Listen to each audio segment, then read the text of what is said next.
If you are a green card holder in the United States and you have been seeing alarming posts on social media claiming that there are new green card loan limits in 2026 that will restrict how much money you can borrow, prevent you from getting a mortgage or car loan, or somehow penalize you financially just because of your immigration status, I need you to stop and listen carefully, because what is actually happening is very different from what these viral posts suggest, and believing misinformation could cause you to make unnecessary financial decisions or create anxiety about restrictions that do not actually exist in the way they are being described. You deserve to know exactly what is true and what is false about green card loan limits, what actual immigration policies affect your financial access, how green card holders are treated by lenders in the United States, and what you should be doing right now to protect both your financial future and your immigration status without falling for rumors that are not based in reality. Welcome to Immigration Law Alerts, where we give you U.S. immigration information that is calm, factual, and completely free from the sensationalized claims that are making green card holders unnecessarily worried about their ability to live normal financial lives. Let me start by addressing the core claim directly so there is no confusion. There are no new green card loan limits implemented in 2026 that restrict how much money green card holders can borrow from banks, mortgage lenders, auto lenders, or other financial institutions. Green card holders in the United States have the legal right to access financial services, including mortgages, car loans, personal loans, credit cards, and student loans in the same way that U.S. citizens do. Lenders make decisions about whether to approve loans and how much to lend based on standard financial criteria, such as your income, your credit history, your debt-to-income ratio, and your employment stability. Immigration status is not a legally imposed limit on loan amounts. Now let me explain where this confusion is coming from, because understanding the source of these rumors will help you separate fact from fiction. There are several different immigration and financial policies that people are mixing together and misunderstanding, which is creating the false narrative about green card loan limits. Let me break down each one clearly. First, there is the public charge rule, which I have discussed in previous videos. The public charge rule is an immigration policy that has existed for many decades. It states that when someone is applying for a green card or certain visas, the government can consider whether that person is likely to become primarily dependent on government welfare programs. This rule is about whether you might need cash welfare assistance in the future, not about whether you can take out private loans. The public charge rule does not restrict green card holders who already have their green cards from accessing loans. It only affects people who are applying for green cards and need to demonstrate financial self-sufficiency as part of their application.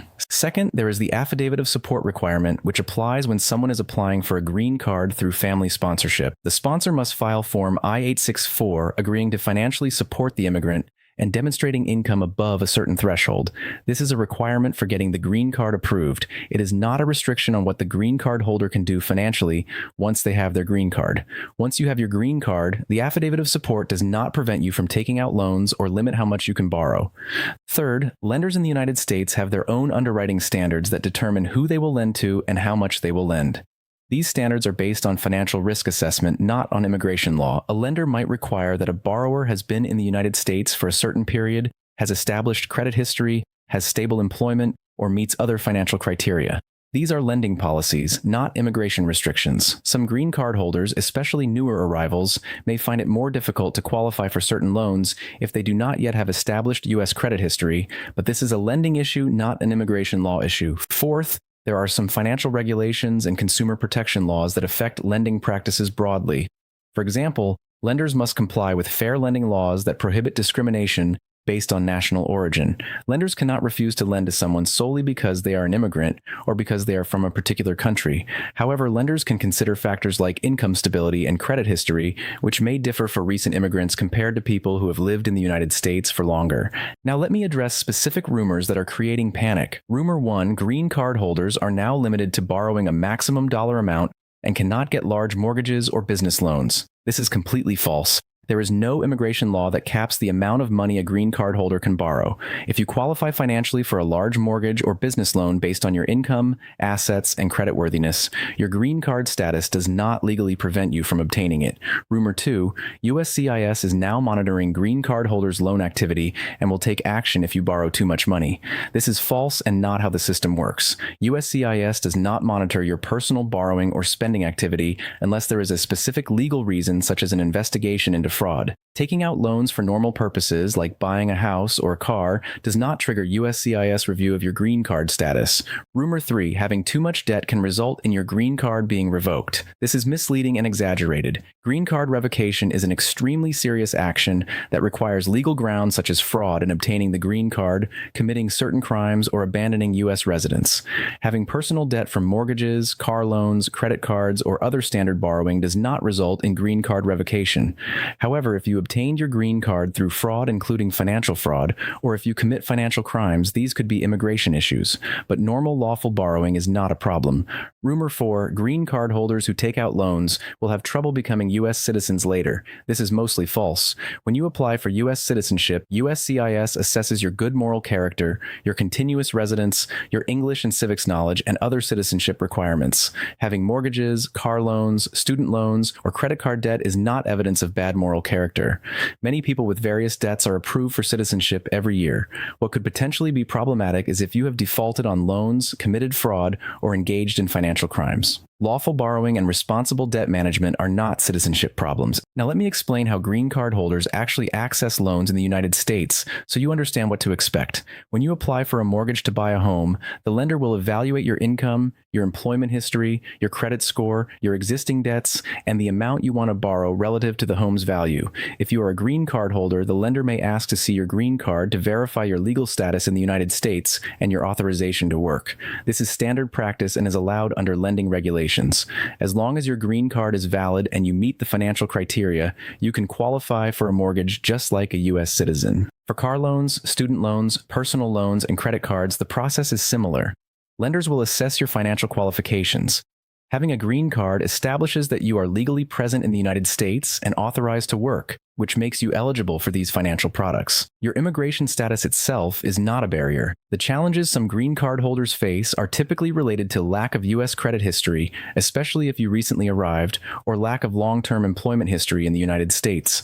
These are practical challenges that can be overcome over time as you build credit and work history.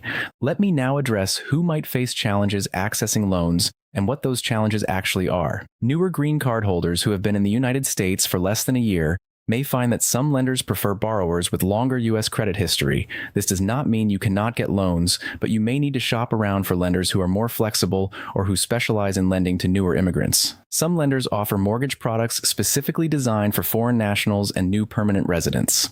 Green card holders who do not yet have U.S. credit scores because they have not yet opened U.S. credit accounts will need to build credit by opening a secured credit card, becoming an authorized user on someone else's credit card, or taking out a credit builder loan. Building U.S. credit history takes time, but it is very achievable. Green card holders whose income comes primarily from foreign sources may need to provide additional documentation to lenders to verify their income. This can include foreign tax returns, employment contracts, bank statements showing regular deposits, and letters from employers. Lenders want to ensure your income is stable and sufficient to repay the loan.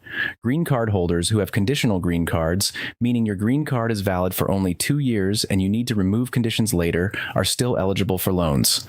Your conditional green card proves you are a lawful permanent resident. Some lenders may ask about the expiration date on your green card, and you can explain that it is conditional and that you will be removing conditions before it expires. Now let me explain what you should actually do as a green card holder who wants to access loans or credit. First, obtain a copy of your credit report from the 3 major U.S. credit bureaus, which are Equifax, Experian, and TransUnion. You are entitled to free credit reports annually from annualcreditreport.com, which is the official federally authorized website. Review your credit report to see what credit history you have in the U.S. and whether there are any errors that need to be corrected. Second, if you do not yet have U.S. credit history, start building it strategically. Apply for a secured credit card, which requires a deposit and helps you establish payment history. Use the card responsibly by making small purchases and paying the balance in full each month. This will gradually build your credit score. You can also ask a family member or friend with good credit to add you as an authorized user on their credit card. Their positive payment history can help build your credit. Third, when applying for loans, shop around and compare offers from multiple lenders. Different lenders have different underwriting standards, and some are more flexible with newer immigrants or people with limited U.S. credit history. Credit unions and community banks are sometimes more willing to work with green card holders than large national banks. Online lenders and mortgage brokers can also provide access to multiple lending options. Fourth, gather all necessary documentation before applying for loans. This includes your green card, your social security number, proof of income such as pay stubs or tax returns, proof of employment such as an employment verification letter, bank statements showing your assets and savings, and any other documents the lender requests. Being well prepared demonstrates that you are a serious and organized borrower. Fifth, if you're planning to buy a home, consider working with a mortgage broker or loan officer who has experience working with immigrant borrowers and green card holders. They will understand the documentation requirements and can help you navigate the process more smoothly. They can also help you identify loan programs that are accessible to you. Sixth, be aware of your rights under fair lending laws. Lenders cannot discriminate against you based on your national origin, race, color, religion, or other protected characteristics. If you believe a lender has discriminated against you, you can file a complaint with the Consumer Financial Protection Bureau, which is the federal agency that enforces fair lending laws. Now let me address some specific loan types and how they work for green card holders. For mortgages, green card holders can access conventional mortgages backed by Fannie Mae and Freddie Mac, FHA loans which are insured by the Federal Housing Administration, VA loans if you are a qualifying veteran who served in the U.S. military, and USDA loans if you are buying in a rural area and meet income requirements. Your green card status does not disqualify you from any of these programs as long as you meet the financial and property requirements. For student loans, green card holders are eligible for federal student loans through the free application for federal student aid, which is called FAFSA. You are treated the same as U.S. citizens for federal student aid purposes. You are also eligible for private student loans from banks and other lenders based on your creditworthiness. Having a green card makes you eligible for in-state tuition at public universities in the state where you reside, which can significantly reduce education costs. For auto loans, green card holders can finance vehicle purchases through banks, credit unions, car dealerships, and online lenders. Auto loans are typically easier to qualify for than mortgages because the loan amounts are smaller and the vehicle serves as collateral. Even if you have limited credit history, many lenders offer auto loans to green card holders. For business loans, green card holders can start businesses in the United States and can access business financing including SBA loans, which are guaranteed by the Small Business Administration, business lines of credit, equipment financing, and other commercial lending products. Your immigration status does not prevent you from being an entrepreneur or accessing business capital. Now let me address what happens if you are in the process of removing conditions from your conditional green card, or if you are applying to renew your green card and your card has expired or is about to expire. If your green card has expired but you have filed for renewal with USCIS and you have a receipt notice, you can use that receipt notice along with your expired green card to prove your lawful permanent resident status to lenders. Most lenders will accept this documentation. If you have applied to remove conditions from your conditional green card and USCIS has extended your status, you can provide the extension notice along with your expired conditional green card. Let me also address international considerations. If you are a green card holder and you maintain financial accounts or property in your home country, this does not violate any U.S. immigration rules as long as you're not abandoning your U.S. residence. However, you need to be aware of U.S. tax reporting requirements for foreign financial accounts. If you have foreign bank accounts with combined balances over $10,000 at any point during the year, you must file an FBAR, which is the Report of Foreign Bank and Financial Accounts, with the U.S. Treasury. Failure to file required tax forms can create problems, but having foreign accounts is not itself illegal. Before I close, let me address the emotional aspect of this issue because I know financial matters create stress, especially when mixed with immigration concerns. As a green card holder, you have worked hard to obtain your permanent resident status, and you want to build a stable financial life in the United States. It is completely understandable to feel anxious when you hear rumors about restrictions on your financial access. However, it is important to separate real requirements from unfounded fears. The reality is that green card holders in the United States have broad financial rights and opportunities. You can buy homes, finance cars, start businesses, pursue education, and build wealth. The challenges you may face are typically practical challenges related to credit history and documentation, not legal restrictions imposed by immigration law. These practical challenges can be overcome with time, planning, and informed decision-making. Let me remind you that immigration rules rarely change overnight and due process exists. Your green card gives you lawful permanent resident status, and this status comes with rights including the right to work, to live permanently in the United States, and to access financial services. While immigration policies can change over time, fundamental rights of lawful permanent residents are protected, and any changes to those rights would require significant legal and legislative processes.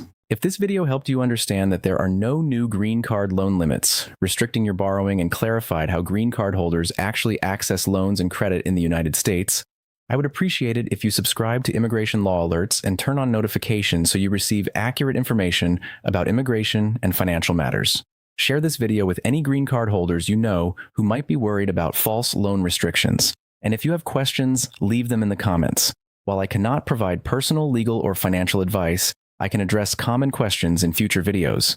Thank you for watching, and remember, green card holders have full access to financial services, build your U.S. credit history over time, work with experienced lenders who understand immigrant borrowers, and do not let social media rumors prevent you from pursuing your financial goals.